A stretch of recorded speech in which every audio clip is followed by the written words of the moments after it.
Hello, my name is Gene Contover, and this is Current Buds. Thank you for watching today. Today we have Melanie Gilbert from the Lowell Sun. The Lowell Sun still exists as a newspaper in Greater Lowell, Merrimack Valley. I don't know how many reporters they have, but Melanie is one of the reporters. You only need one, Dean. That's a good one. I got the whole turf covered. That's good. I like that. But I think, you have 4 reporters? We have 4. We have Cam Morseberger, who covers Chelmsford. Okay, Cam. I can't remember her other 2 communities. I think Drakehead. And then we have Peter Courier, who just started. Okay. And he covers Tewksbury, Tinsboro, and Wilmington. Okay. And then I basically cover Lowell because that's its own beast. Yeah, you're not kidding. That keeps me busy. I got city council tonight, school committee tomorrow night. I had zoning board, Monday night. So I can pretty much spend my entire week going from meeting to meeting, which is okay because I love the meetings because, as you know, that's where the magic happens. Yeah, that's true. Melanie, let me ask you this question. You're new to the area, is that correct? Yep. All right, I'm going to ask you some questions. Well, new to the Lowell area. Yeah. I've been in New England for 15 years. Oh, okay. Yeah. All right. I'm not new to the East Coast. So tell me your bio real quick and how you got involved in Well, I'm glad you newspapers. asked, Dean. I actually brought something for you. Oh, no. So my bio can be said in one little jar, Sanders syrup. And that is caramel topping. That's a local business. I'm from Detroit, Michigan, and that's a local company. I know, there you go. And that stuff is golden. I put it in my coffee. I put a little teaspoon of that in my coffee. It's probably terrible for me, but it's really good for the coffee. And they make small batch caramel syrups and candies and chocolates and all kinds of stuff, but not a lot And of ice it. cream. And, well, I don't know if they make ice cream, but they make the topping for the ice cream. Well, that's what I'm saying. Yeah, you can put it on ice cream. So, don't get hooked, Dean, but if you do, I can set you up. Oh, okay. But during COVID, the supply chain was all messed up. And so they couldn't make their caramel syrups, or they make chocolate fudge and they make dark chocolate fudge. And where was this made? Detroit, Michigan. Detroit, Michigan. Yeah. Oh, I think their plant is in Mount Clemens, which is outside of Detroit, but basically it's a Detroit product. You were raised in Detroit, Michigan. Yeah. Okay. So this is the kind of stuff. Like every time I go home, I make a stop at Sanders and I buy all the stuff I love. And then I bring it and I give it to the people I love. So there you go, Dean. Oh, thank you very much. I'm glad you love me. Somebody loves me. That's good. Sanders syrup loves you. Okay. But they didn't make that syrup for like 2 years because they couldn't get the ingredients. And they just restocked. They just got the syrup and all the ingredients, or they got all the ingredients back for the syrup. And I went and got myself some syrup. So there you go. Enjoy. They also make Shinola watches in Detroit. That's another. And that's real popular with the young people. Is that right? Well, because Shinola is in the middle of the watch enterprise ecosystem. Yeah, I mean, you have the lower end watches. Yeah, like what I'm watching, what I'm wearing. Yeah, and then you have the middle, and they take up the middle room. Yeah. Well, their watches are cool. They are. They're heavy. Yeah. They're like a statement. They're leather bands. And then you have the tags and the Rolexes, etc. Right. The higher end Omegas, that type of Stratosphere. thing. Yeah. So Shinola is made in Detroit, Michigan. That's another one. And then Faygo soda. We call it pop back in the Midwest. But that's a thing I had to ditch that language because that identified me right away as an outsider. I would have, do you want a pop? And people are like, what are you talking about? I know, that's so, Faygo soda pop. And in fact, Jerry Nutter at WCAP, when I first visited with him, you get the syrup. He got the Faygo soda. Oh, so pop. Rock and rye, red pop. I want to watch. Yeah, there you go.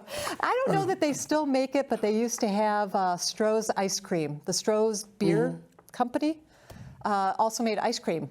When their vats weren't being used for making beer, apparently, they made ice cream, which was awesome. But it's kind of hard to pick that up and bring that back home. That's true. Because so there you go. When you ask who I am is a Detroit girl who still, rocks the Detroit brands. Okay, now I'm going to ask you, what do you think of Lowell and the Merrimack Valley?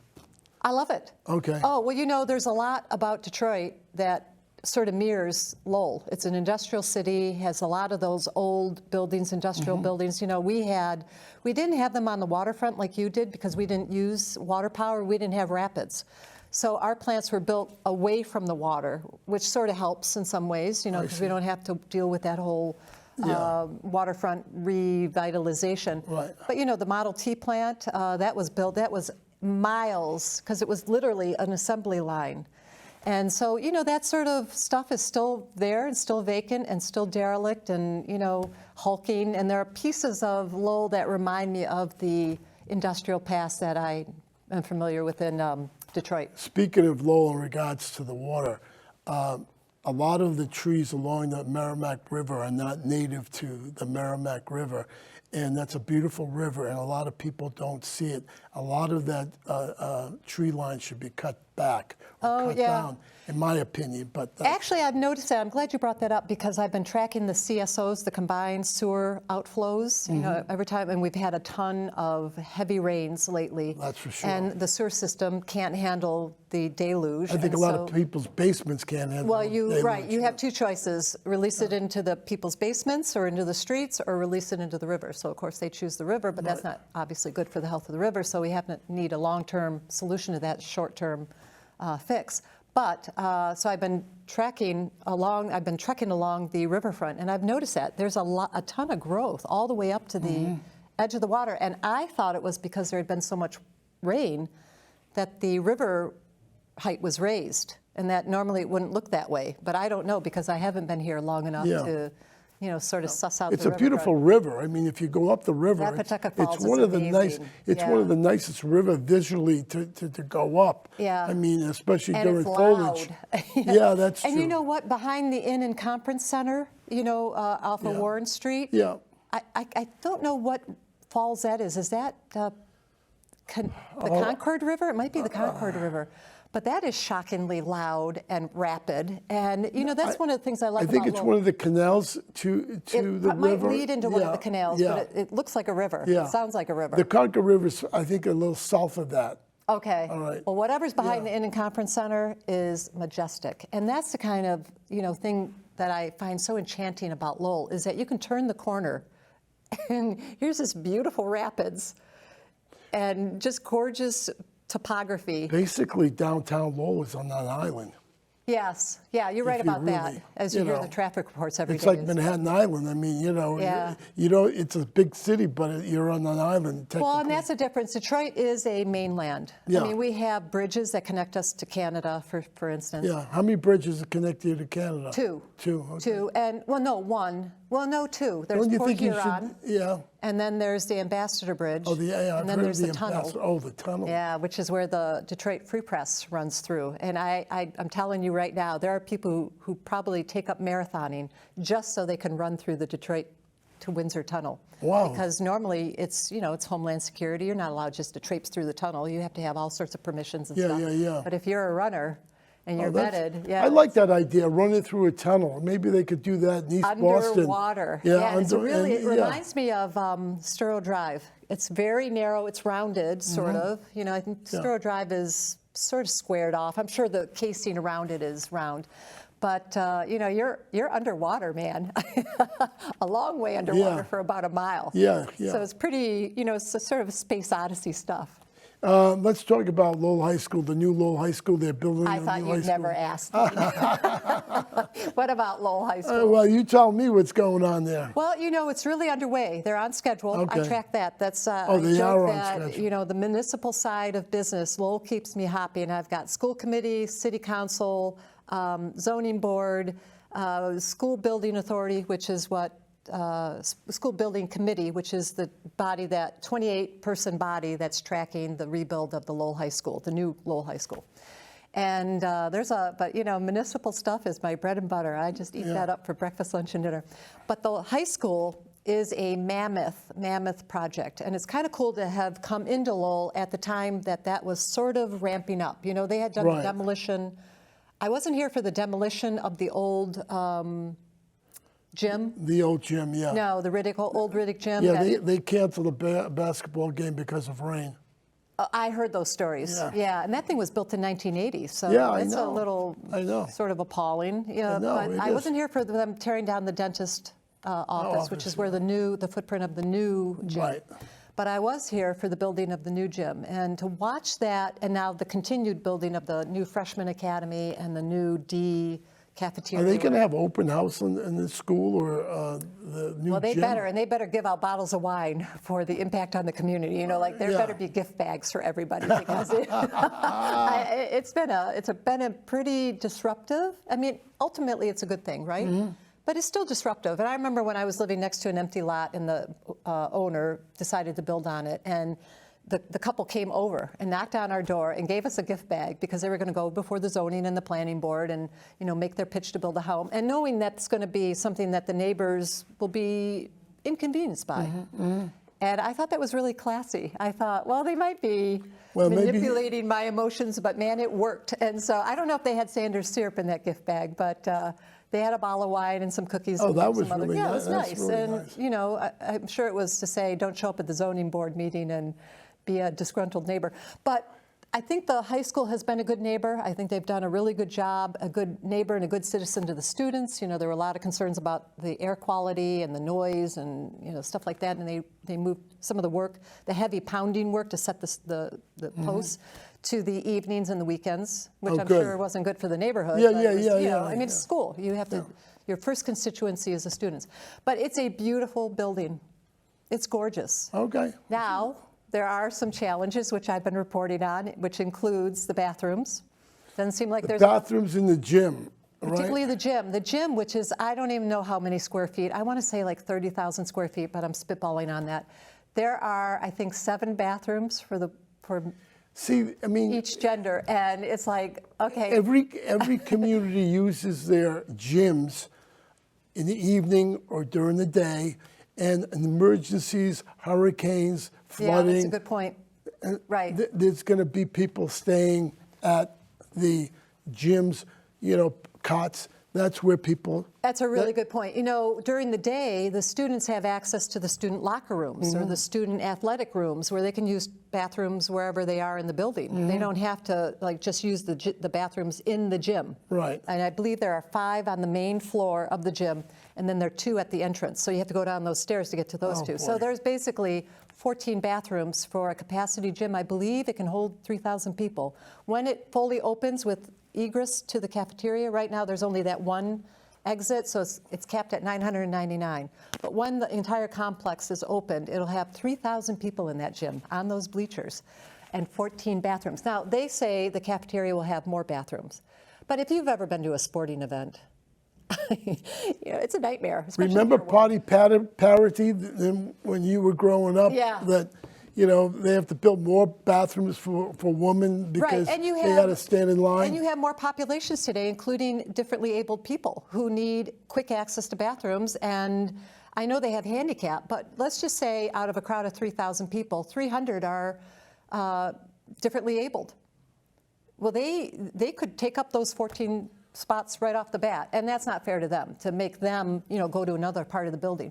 So I don't think there was a lot of deep thought about that. Now that those plans, Which I don't understand why not. I don't either, but I wasn't here for that, so Yeah, I can have clean hands. I don't have to. Yeah. But that's one of the advantages. You could just report it. Yeah, I'm just here, Yeah. you know, I'm along for the ride. I wasn't the ride, you know.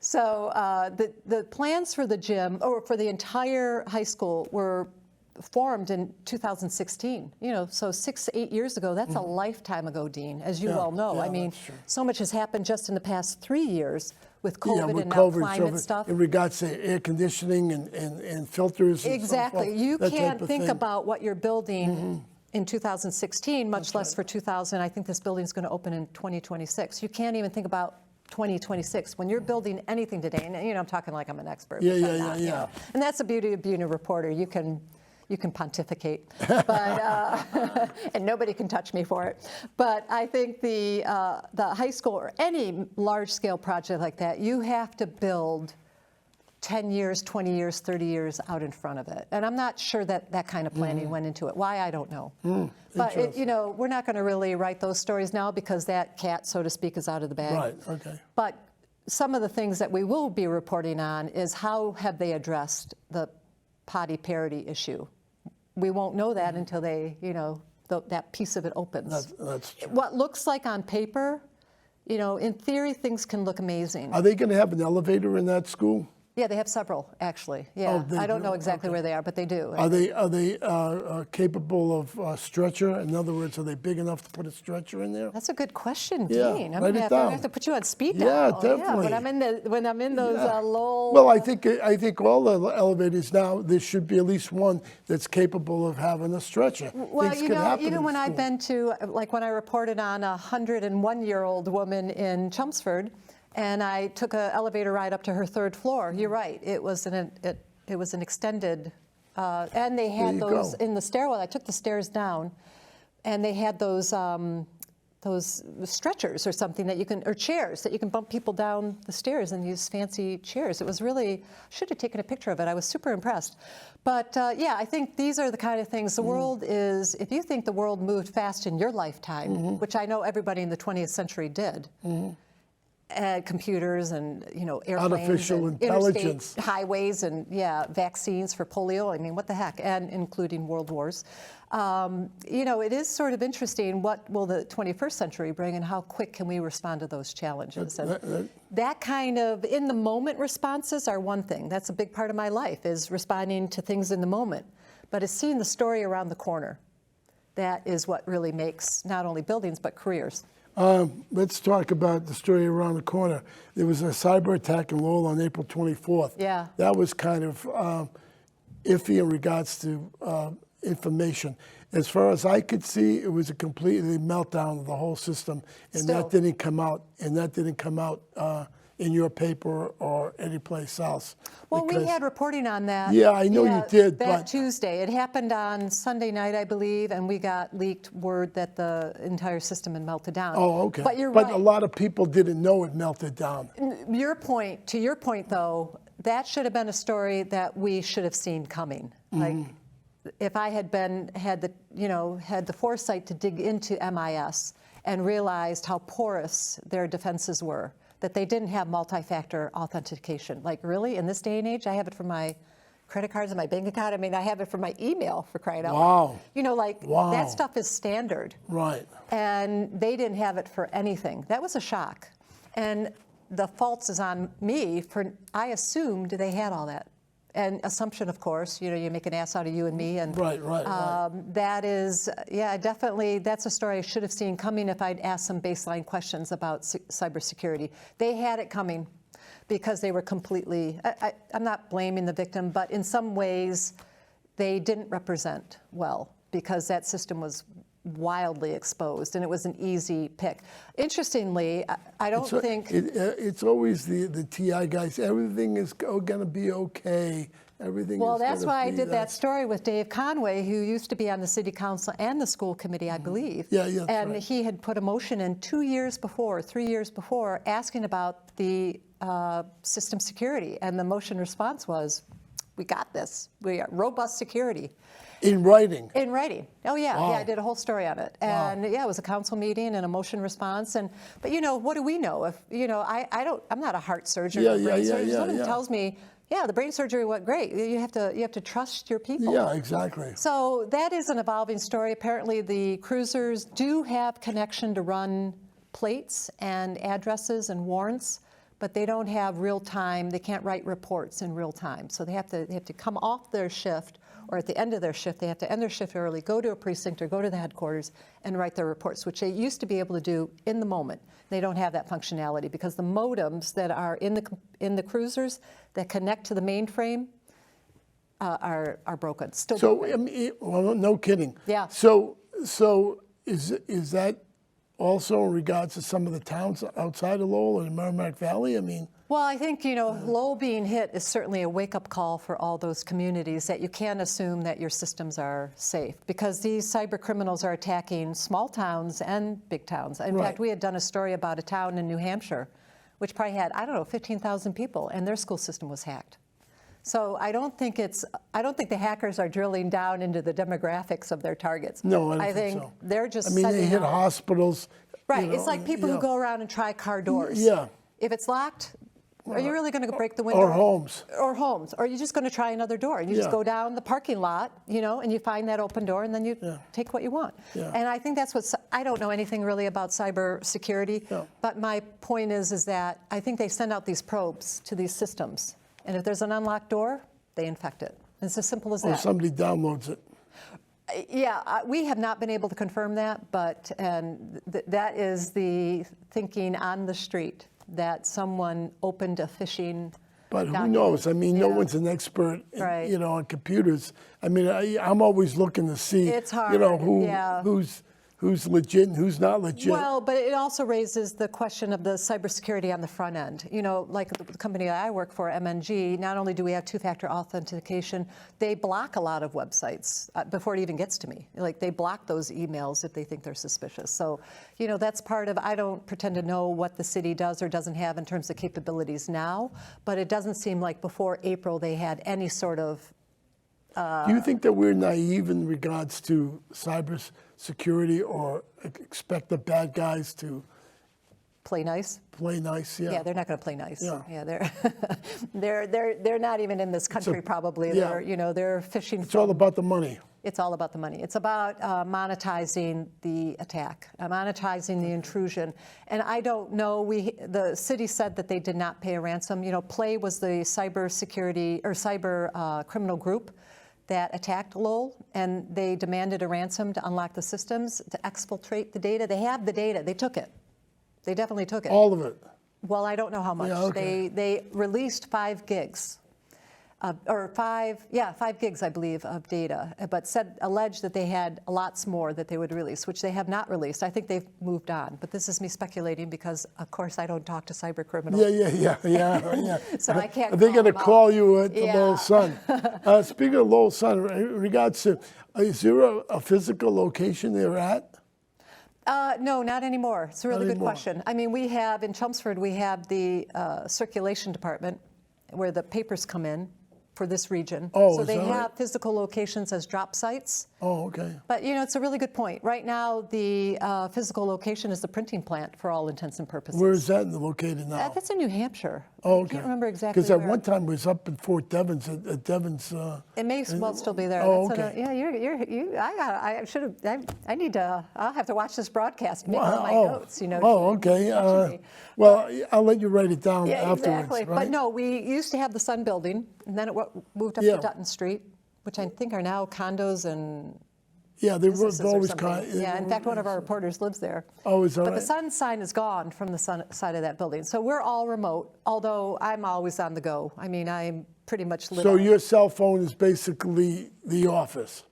Right, or when I'm in the field, as I call Yeah. it, I take my computer with me, and I spend a lot of time at the Pollard Memorial Library in one of their study corrals, which are awesome, heated windows. I have a great view of the Lowell Fire Department, and you just listen set to up the there and sirens, yeah. do their Wi-Fi and file my stories. So it's sort of a trend in some ways. You still have the New York Times, obviously a flagship paper, the Washington Post, another flagship paper, San Francisco Chronicle, but we're not top tier. I think No, I we're very much understand mid-tier. Yeah. Mid to, I don't want to say lower because that sounds. Who owns you? Yeah, so Who owns you? MNG, which is the Aiden Capital Group. And so, that was another trend, just like houses now are being owned. They're all I know, cash, even I if it's know, $300,000. I know, and that drives the price of Right, homes these up. hedge funds are buying Yeah, houses hedge funds. up and down a So block. a hedge fund owns Lowell Sun. Right, Or and the that, Sun. I mean, I do think of the Lowell Sun, despite that's me putting blinders Yeah. on and being willful. I'm not ignorant, but I'm willfully ignorant. Is that I get it? A hedge fund owns a paper, and they're going to monetize it like any other hedge fund. Right. But that does. I view the Lowell Sun. I see the Lowell Sun in my capacity. I see it as a local paper.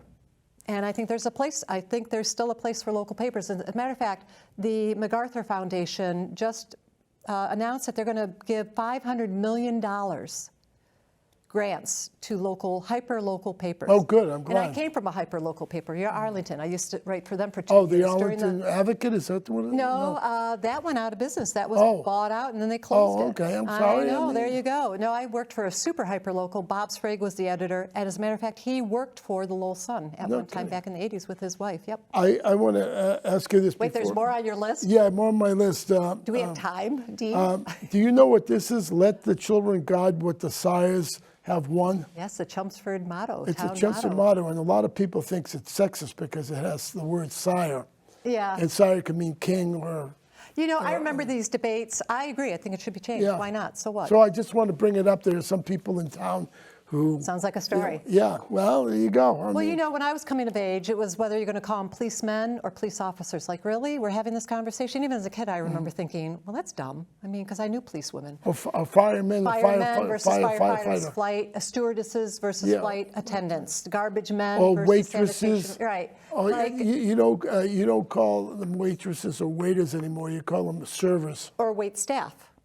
Maybe Yeah, that's but dated service too. now, But you take the but gender yeah, out of it, yeah. is the bottom line. Yeah. And it made sense in the time because they were predominantly men. Yeah. I get it. Servicemen, now they're, I don't know what the I service. don't know what it is I guess they're either. just called military. Soldiers. I don't know, Soldiers. troopers or whatever. Right, so you get the drift. Yeah. And, you know, it's, I think language matters. I'm in the language business. Language matters. Mm-hmm. So that language matters. And it's from the 1600s, for crying out loud. Yeah. It might be time to make that language matter to the Well, 21st century.